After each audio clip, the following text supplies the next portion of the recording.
ହଁ, ଏହି ଚାରୋଟି ସଂକେତରୁ ଜାଣନ୍ତୁ ଆପଣଙ୍କ ସହ ଭଗବାନ ଅଛନ୍ତି କି ନା ନାହିଁ। ନମସ୍କାର ବନ୍ଧୁଗଣ, ଆଜି ଆମେ ଆପଣମାନଙ୍କୁ ଏପରି ଚାରିଗୋଟି ସଂକେତ ବିଷୟରେ କହିବୁ, ଯାହା ଯଦି ଆପଣଙ୍କ ଜୀବନରେ ହେଉଛି ତାହେଲେ ବୁଝିଯାଆନ୍ତୁ ଭଗବାନଙ୍କର କୃପା ଆପଣଙ୍କ ଉପରେ ରହିଛି। ଆପଣଙ୍କ ଇଷ୍ଟ ଦେବତା ଓ ପିତୃପୁରୁଷମାନଙ୍କ ଆଶୀର୍ବାଦ ଆପଣଙ୍କ ଉପରେ ରହିଛି। ତେବେ ବନ୍ଧୁଗଣ, ଆସନ୍ତୁ ଜାଣିବା କ'ଣ କ'ଣ ସେହି ସଂକେତ ଯାହାଦ୍ୱାରା ଆପଣ ଜାଣିବେ ଆପଣଙ୍କ ଉପରେ ଈଶ୍ୱରଙ୍କ କୃପା ରହିଛି।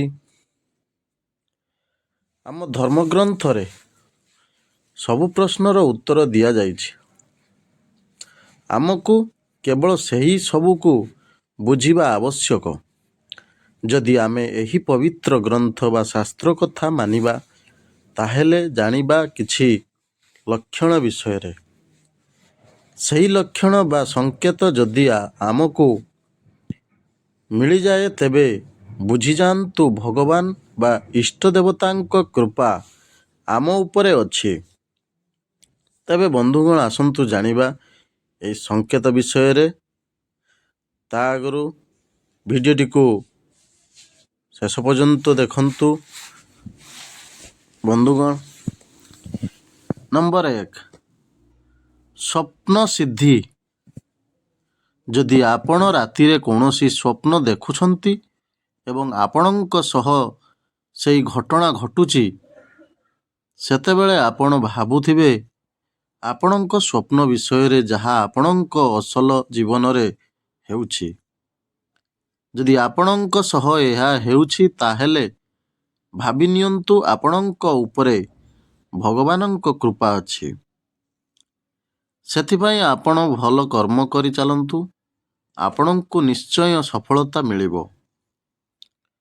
ବନ୍ଧୁଗଣ, ନମ୍ବର 2, ସ୍ୱପ୍ନରେ ସାଧୁ, ଦେବତା କିମ୍ବା ମନ୍ଦିର ଦେଖିବା। ଯଦି ଆପଣ ବାରମ୍ବାର ସ୍ୱପ୍ନରେ ମନ୍ଦିର ବା ଦେବତାମାନଙ୍କୁ ଦେଖୁଛନ୍ତି, ତାହେଲେ ବୁଝିଯାଆନ୍ତୁ ଆପଣଙ୍କ ଉପରେ ଦେବୀଙ୍କ କୃପା ରହିଛି।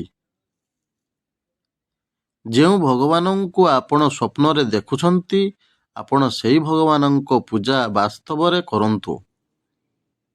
ନମ୍ବର 3, ଆପଣଙ୍କ ଯୋଜନା ସଫଳ ହେବା। ଯଦି ଆପଣଙ୍କ ମନରେ କିଛି କରିବା ପାଇଁ ଆସିଛି ଓ ଆପଣ ତାହା କରିବା ପାଇଁ ନିଶ୍ଚୟ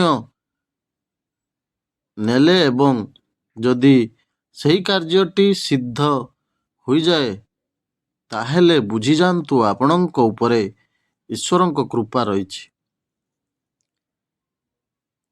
ଆପଣଙ୍କ ଉପରେ ଇଷ୍ଟ ଦେବତା ଓ ପିତୃପୁରୁଷମାନଙ୍କ ଆଶୀର୍ବାଦ ରହିଛି। ବନ୍ଧୁଗଣ, ନମ୍ବର 4, ସୃଜନ ମନୋଭାବ।